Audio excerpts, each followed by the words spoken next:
আসসালামু আলাইকুম ওরহমতুল্লাহি ওবরাকাতু। আলহামদুলিল্লাহি রাব্বিল আলামিন ওয়াসসালাতু ওয়াসসালামু আলা রাসূলিহি মুহাম্মাদিন ওয়া আলিহি ওয়া আসহাবিহি আজমাইন। আম্মা বাদ, ফাআউযু বিল্লাহি মিনাশ শাইতানির রাজীম। বিসমিল্লাহির রহমানির রহিম। আলহামদুলিল্লাহ, আল্লাহ তাআলার কাছে হাজারো কোটি শুকরিয়া জানাই যে আল্লাহ তাআলা আমাদেরকে কোরআন শিখার 12তম ক্লাসে উপস্থিত হওয়ার জন্য তৌফিক দান করেছেন।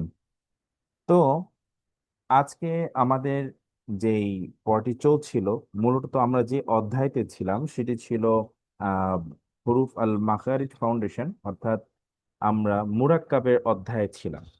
যদি আমি আবার একটু পুনরায় বলি, মুরাক্কাব বলা হয় যেটা হচ্ছিল একাধিক হরফ যুক্ত হয়ে যেটাকে আসে, একসাথে মিলে মিলে আসে। তো আলহামদুলিল্লাহ, আমরা প্রথম যেই নকশাটা ছিল সেই নকশাটি আমরা আলহামদুলিল্লাহ গতকালকে ক্লাসে আমরা ক্লিয়ার করেছি।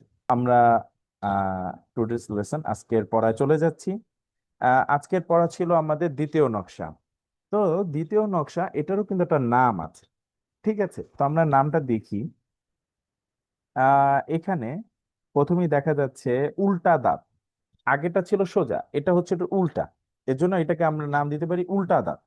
ঠিক আছে, উল্টা দাঁত। তারপর এটি হচ্ছে হায়ের মাথা, এই অংশটা হায়ের মাথা। ঠিক আছে। তারপর এটি হচ্ছে আইনের মাথা। আমরা যে হরফ করেছিলাম আইন, এই আইনের মাথা। তারপর লম্বা যেটা দেখা যাচ্ছে সেটা হচ্ছিল লামের মাথা। তারপর হচ্ছে গোল হা, এটার নাম হচ্ছে গোল হা। আর শেষে যেটা দেখা যাচ্ছে এটার নাম হচ্ছিল মিম। তো গতবারের মতো আমরা এটার পুরাটা, এটা বলা যেতে পারে একটা ফাউন্ডেশন, যেহেতু এটাকে আমাদের মুখস্থর মতো করে ফেলতে হবে এবং এটাকে দেখে চিনতে হবে। ঠিক আছে, তো আমরা এটা এভাবে পড়তে পারি: হায়ের মাথা, উল্টা দাঁত, হায়ের মাথা, আইনের মাথা, লামের মাথা, গোল হা মিম। আবারও বলছি: উল্টা দাঁত, হায়ের মাথা, আইনের মাথা, লামের মাথা, গোল হা মিম। আমি আবারও বলি, যাতে সবাই সবাই সবার জায়গা থেকে কিন্তু প্র্যাকটিস করতে থাকেন, আমার সাথে সাথে বলতে থাকেন, হ্যাঁ, তাহলে একটু সুবিধা হবে। কারণ বলার শোনার সাথে সাথে যখন আমরা মুখে বলবো তখন আমাদের ভিতরে এটা আরো তাড়াতাড়ি আয়ত্ত হবে আর কি।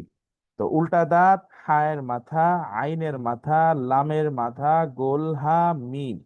আবারও বলছি: উল্টা দাঁত, হায়ের মাথা, আইনের মাথা, লামের মাথা, গোল হা মিম। তো আলহামদুলিল্লাহ, ইনশাল্লাহ আশা করি যে এটা অনেকে পারবে। হ্যাঁ, এটা কিন্তু এখনই হয়ে যাবে এরকম না, এটা কিন্তু ক্লাসের পরেই কিন্তু এটা প্র্যাকটিস করতে হবে। হ্যাঁ, এটা একদম দ্রুত উল্টা দাঁত, হায়ের মাথা, আইনের মাথা, লামের মাথা, গোল হা মিম। উল্টাও বললা শিখতে হবে: মিম, গোল, হা, লামের মাথা, আইনের মাথা, হায়ের মাথা, উল্টা দাঁত। এরকম ভাবে যাতে এটা আমার ব্রেনে একদম ভালোভাবে এসে পড়ে ইনশাল্লাহ। কেমন? ইনশাল্লাহ এটা আমরা প্র্যাকটিস করবো, আগামীকালকে এটা আমি শুনবো কয়েকজন থেকে ইনশাআল্লাহ। হ্যাঁ, আচ্ছা। এবার আসি উল্টা দাঁত নিয়ে। ঠিক আছে, মূলত উল্টা দাঁতটা এতটাই রেয়ার, এটা কোরআন শরীফে তেমন পাওয়া যায় না। ঠিক আছে, এমন অন্য অন্য আপনার যে ফ্রন্ট গুলো আছে, ফ্রন্ট গুলোতে তেমন আসে না, কিন্তু তারপরেও আমি দিয়ে দিয়েছি, এই কারণে দিয়েছি যাতে আমরা সামনে যদি দেখি, দেখে যেন আবার ওই আশ্চর্য না হই, এটা তো আমি আর পড়ি নেই, এরকম যাতে না হয়। তো এটা একদমই সহজ। উল্টা দাঁত আর এক দাঁতের হিস্টোরি এক। আমরা আগে পড়েছিলাম কি, এক দাঁত থেকে 5টি হরফ বের হয়: বা, তা, সা, নুন, ইয়া। ঠিক আছে, তো আমরা পড়েছিলাম কি, এক দাঁতের নিচে যদি এক নোক্তা হয় তাহলে বা হয়, এক দাঁতের উপরে যদি দুই নোক্তা হয় তাহলে তা হয়, এক দাঁতের উপরে যদি তিন নোক্তা হয় তাহলে সা হয়, এক দাঁতের নিচে যদি দুই নোক্তা হয় তাহলে ইয়া হয়, তারপর এক দাঁতের উপরে যদি এক নোক্তা হয় তাহলে নুন হয়। এরকম আমরা এটা পড়েছিলাম। সেম একই জিনিসটাই এই উল্টা দাঁতের ক্ষেত্রে। তো এখানে আমি অলরেডি দিয়ে দিয়েছি, সেটি হচ্ছে উল্টা দাঁতের নিচে, উল্টা দাঁতের নিচে যদি একটা নোক্তা হয় তাহলে সেটা বা হয়। ঠিক আছে, আগের মতো সেম, একদম কোনো জটিলতা নেই। তারপর হচ্ছে এক দাঁতের উপরে যদি দুই নোক্তা হয় তখন সেটা তা হয়। ঠিক আছে, এক দাঁতের উপরে যদি তিন নোক্তা হয় তাহলে সেটা সা হয়। তারপর এক দাঁতের উপরে যদি নুন হয় তাহলে সে এক দাঁতের উপরে এক নোক্তা হলে সেটা নুন হয়। আর এক দাঁতের নিচে যদি দুই নোক্তা হয় তাহলে উল্টা দাঁত, সরি, উল্টা দাঁতের নিচে যদি দুইটা নোক্তা হয় তাহলে সেটা ইয়া হয়। বাস, এটাই হলো 5টি হরফ বের হয়। হুজুর ঠিক আছে। আসসালামু আলাইকুম, আবার একটু বলেন না উপর থেকে। জি, উল্টা দাঁতের নিচে যদি এক নোক্তা হয় তাহলে বা হয়, মানে আমরা ওই এক দাঁতের ক্ষেত্রে যেটা পড়েছিলাম না, এক দাঁত থেকে 5টি হরফ বের হয়, এক দাঁতের নিচে এক নোক্তা হলে বা জি হয়, ঠিক উল্টা দাঁতের জি। নিচে এক নোক্তা হলেও বা হবে। আমি যদি তার পরের পেজে যাই, ঠিক এখানেও আমি সেই আগের মতোই লিখে দিয়েছি, উল্টা দাঁত থেকে 5টি হরফ বের হয়, বা, তা, সা, নুন, ইয়া। এই 5টি হরফ বের হয়। হ্যাঁ, এখানে লেখা আছে উল্টা দাঁতের নিচে এক নোক্তা হলে বা হয়, যেটা এতক্ষণ বলেছি আর কি। ঠিক আছে, সেটা এখানে লিখে দিয়েছি। তারপরে এখানে আমি মূলত একটি বাস্তবে নিয়ে এসেছি, যেমন এখানে উল্টা দাঁতের নিচে একটা নোক্তা আছে, এখানে উল্টা দাঁতের উপরে দুইটা নোক্তা, এখানে উল্টা দাঁতের উপরে তিনটা নোক্তা, তা, উল্টা দাঁতের উপরে একটা নোক্তা, এটা নুন, উল্টা দাঁতের নিচে দুইটা নোক্তা, এটা ইয়া। আর সাথে এই যে এখানে যে আরেকটি হরফ, এটা হলো মূলত হা বা খ, বা যেই খ, জিম হতে পারে, 3টি হরফ যেটা হয় সাধারণত জিম, হা, খ। মূলত অনেক মানে এই উল্টা দাঁতটা এই 3টা হরফের যদি পরে মানে যদি আরেকটু সহজভাবে বুঝাই, হায়ের শুরুতে যদি উল্টা দাঁত হয় সব সময়, হা, খ, জিম, এটা শুরুতেই সবসময় উল্টা দাঁত হয়। ঠিক আছে। আর সাধারণত এই উল্টা দাঁত কখনো আসে না। ঠিক আছে, আমি যখনই দেখবো উল্টা দাঁত, খেয়াল করলে দেখবো যে হয় এটার পরে হা আছে, অথবা জিম আছে, অথবা খ আছে। ঠিক আছে। তো এছাড়া উল্টা দাঁত কখনো আর আসে না। আর অনেক ফ্রন্টে তো উল্টা দাঁত আসেও না। ঠিক আছে, এটা হচ্ছে রেয়ার।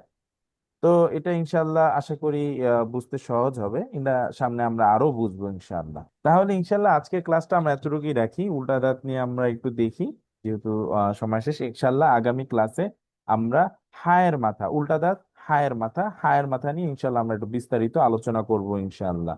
ক্লাস এতটুকু। আসসালামু আলাইকুম রহমতুল্লাহ। আসসালামু আলাইকুম রহমতুল্লাহি ওয়া বারাকাতুহু।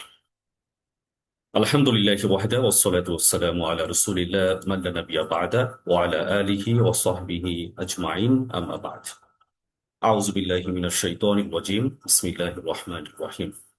আমরা খুবই ভাগ্যবান এই অর্থে যে আমরা সবাই আহ একদম এখন ক্লাস থেকে শুরু করে 12 নং ক্লাস পর্যন্ত আমরা সম্পৃক্ত হতে পেরেছি। আজকে আমাদের 12 নং ক্লাস, এবং আহ গতকালকে আমরা শিখেছি নামাজে যখন আমরা শুরু করি তখন আমরা তাকবীরে তাহরিমা বলে আল্লাহু আকবার বলে আমরা সালাত শুরু করি। এরপর হচ্ছে আমরা যখন রুকুতে যাই তখন আমরা রুকু তাসবিহ বলি, সাজদা যখন যাই আমরা সাজদা তাসবিহ বলি। এই যে দোয়াগুলো আমরা পাঠ করি সেই দোয়াগুলোর শব্দ শব্দে আমরা অর্থগুলো শিখেছি। কতগুলো আমরা শিখেছি তাকবীর। তাকবীর হচ্ছে আল্লাহু আকবার, আল্লাহু আকবার মানে হচ্ছে আল্লাহ মহান।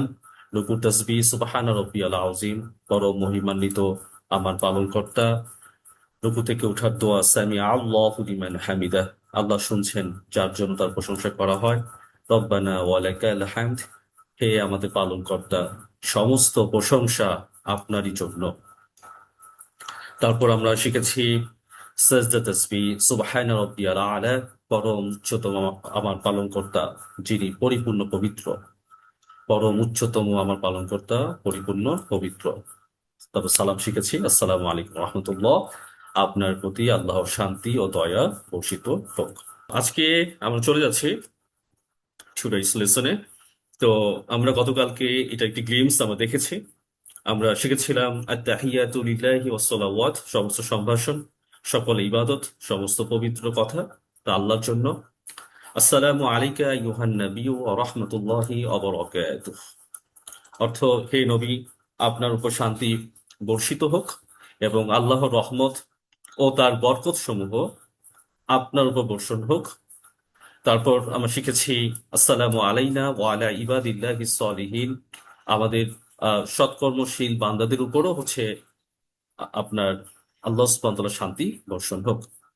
আশহাদু আল্লা ইলাহা ইল্লাল্লাহ, আশহাদু আমি সাক্ষ্য দিচ্ছি লা ইলাহা ইল্লাল্লাহ, আল্লাহ ছাড়া কোনো ইলাহ নেই। ওয়া আশহাদু আন্না মুহাম্মাদান আবদুহু ওয়া রাসূলুহু, ওয়া আশহাদু আমি আরো সাক্ষ্য দিচ্ছি আন্না নিশ্চয়ই মুহাম্মাদান আবদুহু ওয়া রাসূলুহু, যে মুহাম্মদ সাল্লাল্লাহু আলাইহি ওয়াসাল্লাম হচ্ছেন আল্লাহর বান্দা এবং তার রাসূল বার্তা প্রেরক। তো গতকালকে আমরা ভেঙে ভেঙে অর্থ দেখেছিলাম, তো আজকে আমরা এটা আবার একটু দেখবো, যাতে করে আপনার ব্রেইনে, আমাদের মস্তিষ্কে একদম কোরে জোনে পৌঁছে যায়। কারণ বারবার যখন আমরা এক একটি অর্থ যখন রিপিটেশন করব, তখন সেই অর্থগুলো, সেই শব্দগুলোর সাথে আপনি যত বেশি পরিচিত হবেন, তত বেশি আপনার মগজে এটা গেঁথে যাবে ইনশাআল্লাহ। শুরু করছি। আত্তাহিয়াতু। আত্তাহিয়াতু মানে আলিফ লাম আছে। আলিফ লাম মানে সমস্ত বা সব। যখনই কোনো শব্দের শুরুতে আলিফ লাম থাকে, অধিকাংশ ক্ষেত্রেই সমস্ত বা সবের মিনিং দেয়। আলিফ লাম থাকলেই যে সেটা সবসময় সমস্ত বা সবের মিনিং দিবে, ব্যাপারটা এরকম না। আলিফ লাম যখন আসে, সেখানে 4 ধরনের মিনিং আসে। এর মধ্যে একটি মিনিং হচ্ছে, বলা হয় আলিফ লামে ইস্তিগরাক, অর্থাৎ যেটার সমস্ত মিনিং দেয়। তো যখন আমরা অ্যারাবিক গ্রামার আমরা যখন শিখবো, বিশেষ করে যখন আমাদের রমাদানের পর যে ক্লাসগুলো স্টার্ট হবে, তখন আমরা এই বিষয়গুলো পুঙ্খানুপুঙ্খানুরূপে আলোচনা করব। তো এখানে আত্তাহিয়াতু মানে সমস্ত সম্ভাষণ। আত্তাহিয়াত মানে সব সম্ভাষণ, শুভেচ্ছা, শ্রদ্ধা, সম্মান, এগুলো সবগুলোকে বলা হয় তাহিয়া। দেখতে পাচ্ছেন, তাহিয়া, তাহিয়াতুন। তাহিয়াতুন মানে হচ্ছিল সম্ভাষণ। এই তাহিয়াত হচ্ছে এক বচন। এই তাহিয়াতের বহু বচন হচ্ছে তাহিয়াতুন। তাহিয়াতুন। তাহিয়াতুন মানে কি সমস্ত সম্ভাষণ। তো আত্তাহিয়াত সমস্ত সম্ভাষণ কার জন্য? লিল্লাহি, আল্লাহর জন্য। লাম জেল্লি সাথে আল্লাহ যুক্ত হয়েছে, লিল্লাহি, আল্লাহর জন্য। তা সমস্ত সম্ভাষণ আল্লাহর জন্য। ওকে, সমস্ত সম্ভাষণ বুঝলাম, আর কিছু কি আছে? হ্যাঁ আছে। আসসালাওয়াত। আমরা যে সলাত আদায় করি, আমরা যে নামাজ আদায় করি, আমরা যে প্রার্থনা করি, এই সমস্ত সলাত হচ্ছে কার জন্য? এই যে লিল্লাহি। এই লিল্লাহি, এই যে আসসালাওয়াত এবং তৈয়্যিবাত সবকিছু আল্লাহর দিকে ফিরবে, আল্লাহর দিকে সেটা ফিরে যাবে। তো এই সলাৎ কার জন্য? আল্লাহর জন্য। আসসালাওয়াত, সব সলাৎ। সলাতের সাধারণত মিনিং হয় 4টা: দোয়া, রহমত, ইস্তিগফার, বরকত। আরবির যতগুলো আপনি ডিকশনারি আছে, এর মধ্যে আপনার হচ্ছে মুআজ্জামুল ওয়াসিত, তারপর হচ্ছে মুআজ্জামুল কাবীর, এই ধরনের ডিকশনারি গুলো হচ্ছে সারা ওয়ার্ল্ড ব্যাপী খুবই সমাদৃত। এবং সকল মুফরাদাত গুলোতে, লাফজ মানে শব্দ, তো সেই সকল শব্দের অর্থাৎ সলাতের যারা অর্থ করেছেন, তারা সাধারণত 4টা অর্থই তারা করে থাকেন। সলাত মানে দোয়া, মানে প্রার্থনা যে করি আমরা। সলাত বলতে রহমত বুঝায়, অর্থাৎ আল্লাহর কাছে আমরা রহমত চাই। সলাত বলতে ইস্তিগফার বুঝায়, আল্লাহর কাছে আমরা ক্ষমা প্রার্থনা করি। এবং বরকত চাওয়াও বুঝায়, বরকত মানে কল্যাণ চাওয়া, আল্লাহর পক্ষ থেকে কল্যাণ চাওয়া। এই যে আমরা সলাত আদায় করি, এই সমস্ত সলাত হচ্ছে কার জন্য? আল্লাহর জন্য। আমরা যত প্রার্থনা করি কার জন্য? এটা আল্লাহর জন্য। অতইয়েবাত। অতইয়েবাত। অতইয়েবাত মানে হচ্ছে সব পবিত্রতা এবং বিষয়। ওয়াও জবর ওয়া মানে এবং বা আর। অতইয়েবাত সমস্ত পবিত্রতা, সব পবিত্রতা, সকল ধরনের পবিত্রতা। এই তৈয়বাত শব্দটি বহুবচন। তৈয়বাতুন, দেখতে পাচ্ছেন, তৈয়বাতুন এটাই হচ্ছে এক বচন, যার অর্থ হচ্ছে পবিত্র হওয়া, ভালো হওয়া, উত্তম হওয়া। ভালো, উত্তম, পবিত্র সবকিছুকেই আপনার আরবিতে তৈয়ব বলা হয়। এবং এই তৈয়বের বহু বচন হচ্ছে আত্মইয়েবাত, মানে এটাই বহু বচন অর্থে ব্যবহার করা হয়। এই জন্য আরবিতে দেখবেন, যারা আরব অঞ্চলে থাকেন তারা দেখবেন অনেকে বলেন কেফাল হাল, কেমন আছেন, তখন অনেকে অ্যান্সার দেয় তৈয়ব। তৈয়ব, তৈয়ব মানে হচ্ছে হলো ভালো। এই তৈয়ব হচ্ছে সিঙ্গুলার। সেটা যখন প্লুরাল হয়ে যায়, তখন হয়ে যায় অতইয়েবাত।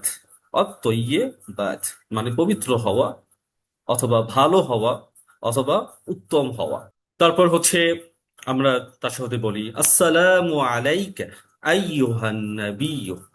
আসসালামু আলাইকা আইয়ুহান নাবিয়্যু। আসসালামু শান্তি। এখানেও আলিফ লামের সাথে আপনার হচ্ছে আলিফ লাম আছে, অর্থাৎ সমস্ত ধরনের শান্তি, সকল ধরনের শান্তি। আলাইকা তোমার উপর।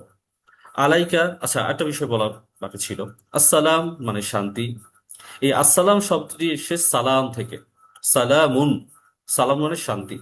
এই জন্য সালামের অনেকগুলো ধরন আছে, তার মধ্যে একটি ধরন হচ্ছে সালামুন আলাইক। সালামুন আলাইক, সালামুন আলাইকা, সালামুন আলাইকুম, আসসালামু আলাইকুম। তাহলে এই যে সালামুন আলাইক, সালাম মানে শান্তি, সালাম মানে শান্তি।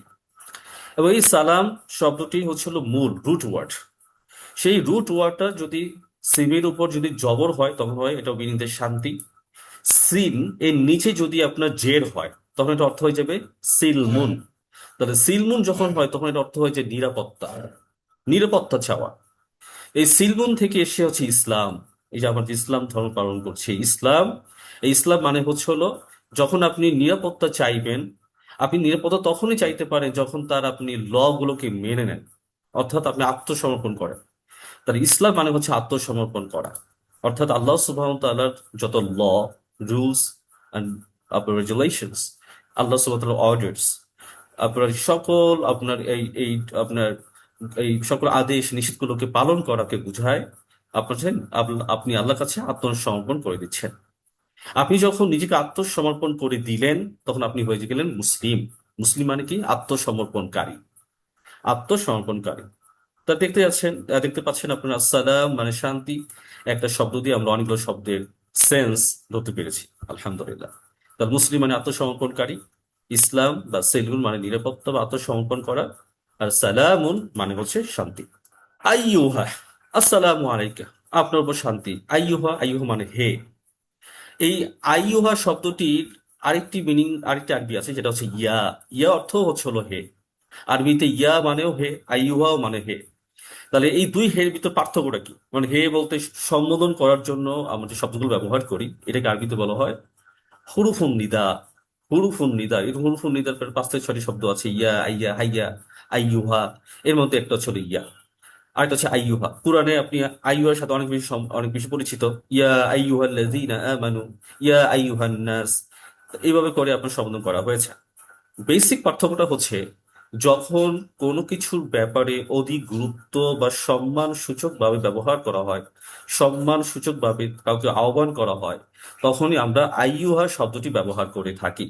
আর স্বাভাবিকভাবে সে সম্মানিত হোক অসম্মানিত হোক, সবার ক্ষেত্রে ইয়াটা ব্যবহার করা যায়।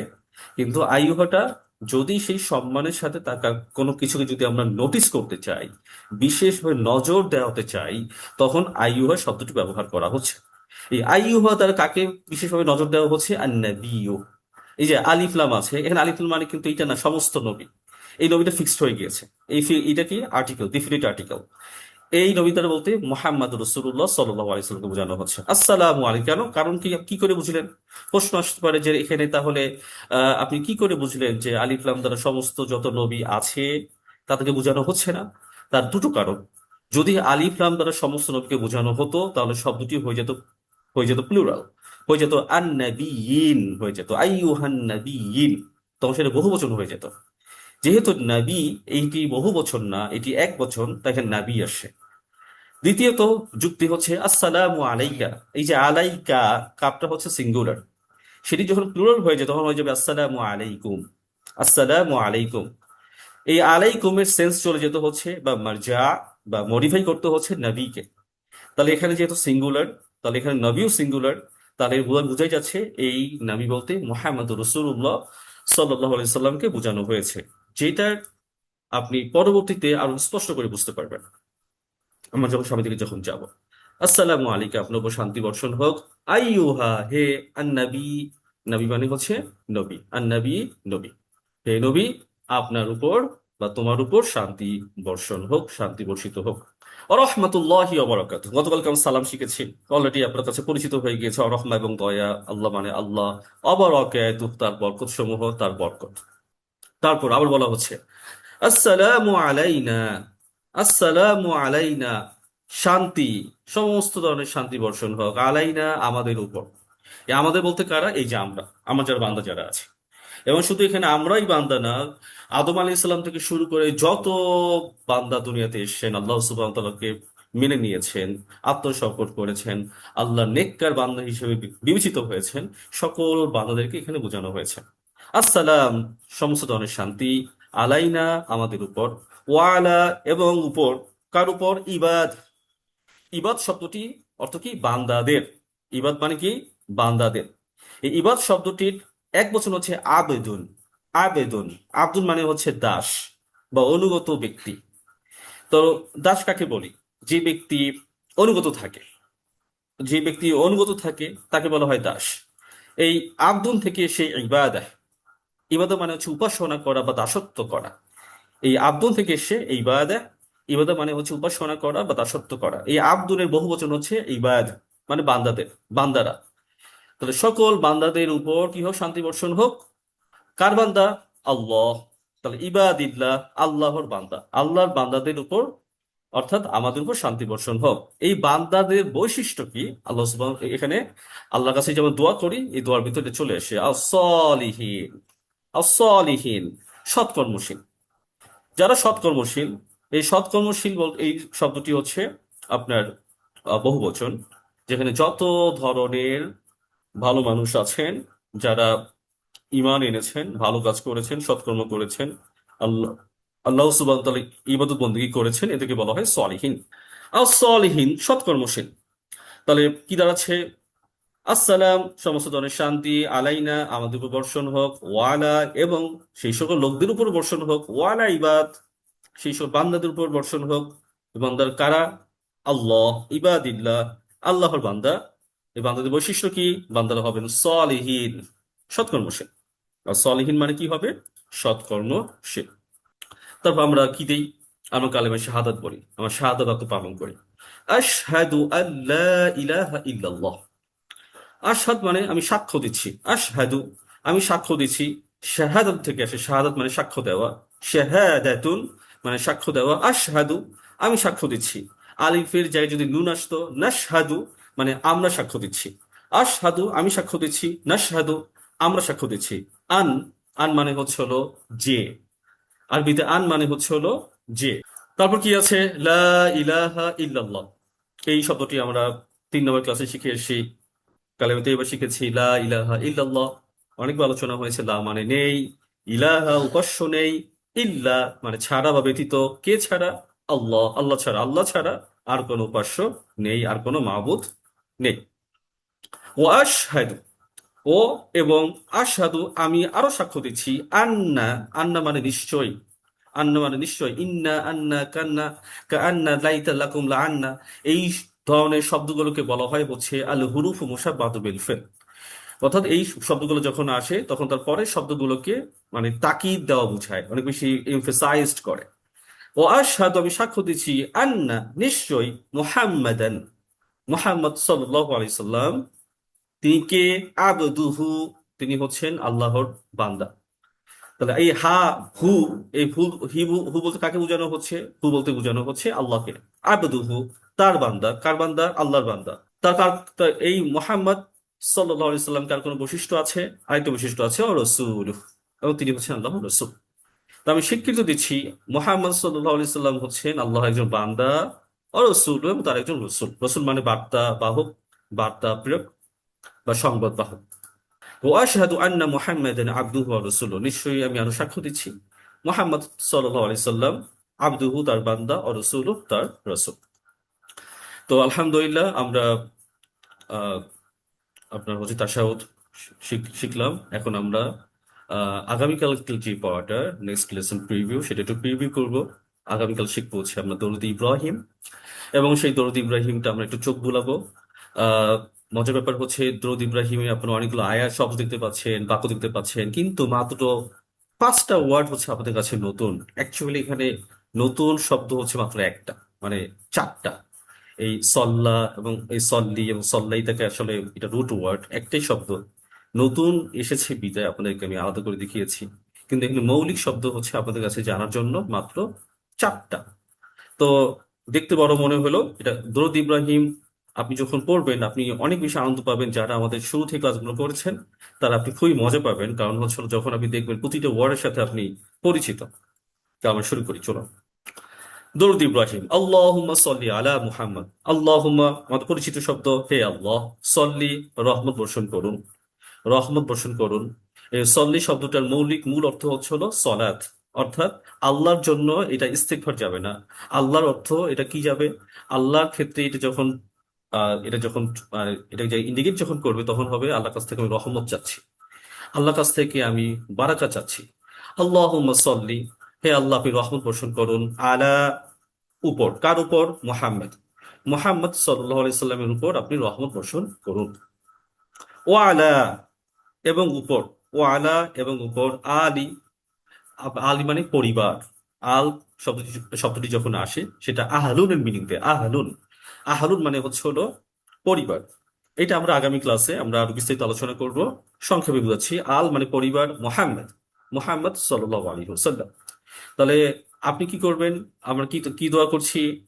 আমরা দোয়া করছি এভাবে করে, আল্লাহুম্মা সাল্লি আলা মুহাম্মদ, মুহাম্মদ সাল্লাল্লাহু আলাইহি সাল্লামের উপর আপনি রহমত বর্ষণ করুন।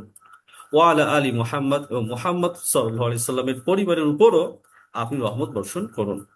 কামা, কামা মানে যেমনি ভাবে, কামা মানে যেমনি ভাবে, সল্লাইতা আপনি রহমত দিয়েছেন, রহমত বর্ষণ করেছেন, আলা উপর, কার উপর? ইব্রাহিম, ইব্রাহিম আলাইহিস সালামের উপর আপনি যেভাবে করে রহমত বর্ষণ করেছেন, দয়া বর্ষণ করেছেন, তাকে আপনি যেভাবে ক্ষমা করে দিয়েছেন, তাকে যেভাবে বারাকা দান করেছেন, ঠিক সেভাবে করে মুহাম্মদ সাল্লাল্লাহু আলাইহি সাল্লামের উপরও আপনি রহমত বর্ষণ করুন। ও আলা আলী ইব্রাহিম, একইভাবে ইব্রাহিম আলাইহিস সালামের পরিবারের উপরও আপনি যে রহমত বর্ষণ করেছেন, সেই রহমত আপনি মুহাম্মদ সাল্লাল্লাহু আলাইহি সাল্লামের উপর বর্ষণ করুন। ইন্নাকা হামিদুম মাজিদ, ইন্নাকা, ইন্না মানে নিশ্চয়ই, কাবজবরকা মানে আপনি, ইন্না, এটা আজকে আমরা শিখেছি, ইন্না, ইন্না মানে নিশ্চয়ই, কাবজবরকা, ইন্নাকা নিশ্চয়ই আপনি, হামিদ, হামিদুন মানে প্রশংসিত, ইন্নাকা হামিদুন নিশ্চয়ই আপনি প্রশংসিত, মাজিদ, মাজিদ মানে মহিমান্বিত, মহিমান্বিত, মাজিদ মানে মহিমান্বিত। আল্লাহুম্মা, হে আল্লাহ, বারিক, বরকত দিন, বারিক মানে বরকত দিন, পরিচিত শব্দ, আলা উপর, কার উপর? মুহাম্মদ, তাহলে আপনি মুহাম্মদ সাল্লাল্লাহু আলাইহি সাল্লামের উপর বারাকা দান করুন। ওয়া আলা আলি মুহাম্মদ, এবং মুহাম্মদ সাল্লাল্লাহু আলাইহি সাল্লামের পরিবারের উপরও আপনি বারাকা দান করুন। ওয়া আলা মানে উপর, আলি পরিবার, যেটা আহলুল মিনিং দেয়, মুহাম্মদ মানে মুহাম্মদ সাল্লাল্লাহু আলাইহি সাল্লামের উপর আপনি বারাকা নাজিল করুন, বারাকা বর্ষণ করুন। কামা যেমনি ভাবে, বা রক্তা আপনি বরকত দিয়েছেন, আপনি কল্যাণ দিয়েছেন, আলা উপর, কার উপর? ইব্রাহিম, ইব্রাহিম আলাইহিস সালামের উপর। তাহলে যেমনি ভাবে আপনি বারাকা দিয়েছেন, বরকত দিয়েছেন, কামা বারকতা যেমনি ভাবে আপনি বরকত দিয়েছেন, আলা উপর ইব্রাহিম, ইব্রাহিম আলাইহিস সালামের উপর আপনি যেভাবে বরকত দিয়েছেন, ঠিক তেমনি ভাবে আপনি মুহাম্মদ সাল্লাল্লাহু আলাইহি সাল্লামের উপরও বারাকা বা বরকত দান করুন। ওয়ালা আলি ইব্রাহিম, ওয়ালা এবং উপর, আলী পরিবার, ইব্রাহিম, ইব্রাহিম আলাইহিস সালাম। তাহলে ইব্রাহিম আলাইহিস সালামের পরিবারের উপর যেভাবে করে আপনি বারাকা দান করেছেন, ঠিক সেই বারাকা আপনি মুহাম্মদ সাল্লাল্লাহু আলাইহি সাল্লামের উপরও দান করুন। ইন্নাকা হামিদুম মাজিদ, ইন্নাকা নিশ্চয়ই আপনি, হামিদ প্রশংসিত, মাজিদ মহিমান্বিত, নিশ্চয়ই আপনি প্রশংসিত, মহিমান্বিত। আলহামদুলিল্লাহ। তো আজকের মতো আমাদের ক্লাসটা এখানেই সমাপ্তি টানছি। বিরহমাতিকা ইয়া আরহামার রাহিমিন। আসসালামু আলাইকুম।